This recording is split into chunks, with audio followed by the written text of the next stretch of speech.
staying balanced at low speeds or tight corners is all about shifting your body to the right position at the right time. We covered this in the where to sit on the dirt bike episode in this beginner series, but if you're riding a tight corner, it's really easy to sit too far back on the bike. Even in the middle, this doesn't put enough weight on the front end, which gives you more traction and makes it easier to turn. So if you're doing a tight corner, you generally want to be up on the front of the seat right next to where the tank is, because it makes it easier to turn because of the geometry of the forks and frame. It makes it easier and quicker to turn, but you also get more traction. And then if you still find that you're sliding out or tipping over more than you would like to be in tight corners, then you might not be getting your weight over the tires enough. So if you're just sitting forward on the bike, then you might need to be shifting your core, your butt, your hips over to the side of the bike. So if you're taking a left corner, you want your butt on the right side of the seat, or maybe even hanging off of it. And this allows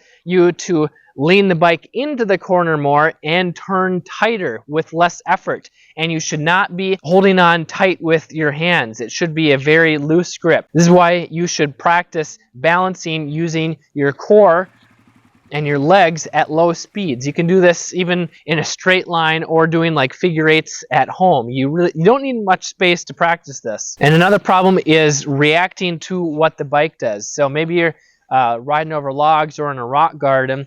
Maybe you're staying balanced, but when you go over the rocks, you're pushing and pulling based on what the bike is doing. So the bike is basically controlling you. Where if you're anticipating what the bike is going to do, so if you know the front end is going to get bounced up, you're going to be leaning forward into that, so that when the front end comes back down, you can let gravity push you back on the bike. So a good way to know that you're balanced on the bike is if you don't have to put much pressure on the handlebars. You don't have to squeeze tight. So if you're squeezing tight, pushing and pulling, that means you're not in the right position. Does this make sense to you? I want this to be super easy to understand and actually go more in depth in my virtual dirt biker school. But if you want my basic techniques guide for free today, you can download that in the description below. And if you want to keep continuing on this beginner series, subscribe and then share it with a friend so that you can learn how to safely ride with confidence. I'm Kelly Fager from Motocross Hideout. Learn more, ride more.